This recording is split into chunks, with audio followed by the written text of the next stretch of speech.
కూటమి ప్రభుత్వం వచ్చాక ప్రభుత్వ కార్యాలయాలు హోటల్లో పెట్టిన మెనూ కార్డులలాగా ప్రతి పనికి ఒక రేటు పెట్టేశారని మాజీ మంత్రి బొత్స విమర్శించారు.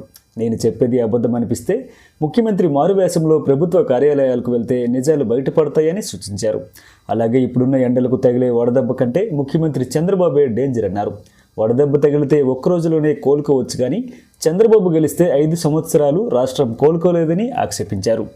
గవర్నమెంట్ అనగానే పారదర్శకత ఉండాలా, గవర్నమెంట్ అంటే గవర్నమెంట్ మాది అని ఒక నమ్మకం ఉండాలా, అంతేగాని గవర్నమెంట్ అంటే దోచుకోవడానికి కాదు.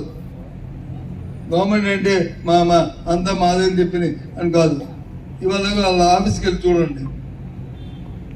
ఇప్పుడు ఈ వంటకెళ్తాం కదా, ఆ వంటకెళ్ళి తెచ్చి దోశ పెసట్టు మినపట్టు ఉప్మా అడిగి మినిమం ఉంటుంది రేట్లు అలాగ అయిపోయి. ఇప్పుడు ఆఫీస్లో అన్నీ అలాగ అయిపోయాయి. ఎక్కడిది?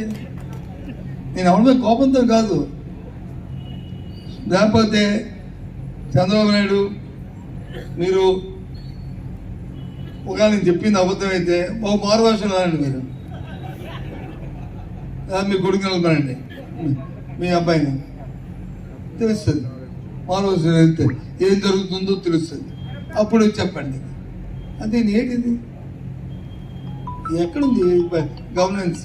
సో కాబట్టి దానికి వ్యతిరేకంగా మనం 12వ తారీఖుని ఒక ర్యాలీ చేయబోతున్నాం శాంతియుతంగా.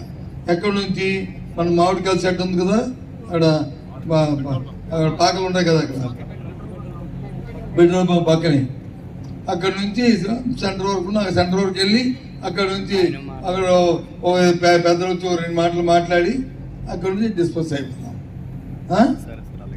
అందరూ ఓకేనా? ఏ ఎండ ఉంది అది ఉంది అంటారా? ఎందుకంటే ఎండకంటే ప్రమాదం ఇది. ఎండకంటే 2 సంవత్సరాలు పరిపాలన చాలా ప్రమాదం. ఎండకాలతో ఒకసారి వడదెబ్బతో ఒకసారి పడిపోతాం, ఒకసారి మంచిగా తగ్గుతాం. మళ్ళీ ఇది మాత్రం ఓ జీవితం పోతుంది. ఇది జీవితం. ఈ 3 సంవత్సరాలు మనకి ఎండ దెబ్బే. సో కాబట్టి ఇది కార్యక్రమం. దాంతోపాటు ఈ పుస్తకాలు ఉన్నాయి కదా, ఏంటి ఒక 20,000 ప్రింట్ చేయించండి. ఈ పుస్తకాలు 20,000 అమ్మా అవునా? ఇక్కడ ఉన్నాం కాదు, 20,000 ప్రింట్ చేయించి 20,000లో మండలానికి 5,000 లెక్క. ప్రతి ఇంటికి వెళ్ళాలి, ప్రతి మనిషికి కాదు, ప్రతి ఇంటికి ఒక పుస్తకం. అది ఖాళీగా ఉన్నప్పుడు చదువుకుంటారు. వాస్తవాలు ఏంటంటే అది జరుగుతుందే, మనమేమి ఇందులోమి పుట్టించే రాయలేదు. ఒకసారి కావాల్సిన మళ్ళీ స్టడీ చేసి ఇందులో ఏమైనా వాస్తవాలు అవాస్తవాలు ఉంటే తీసేయాలి.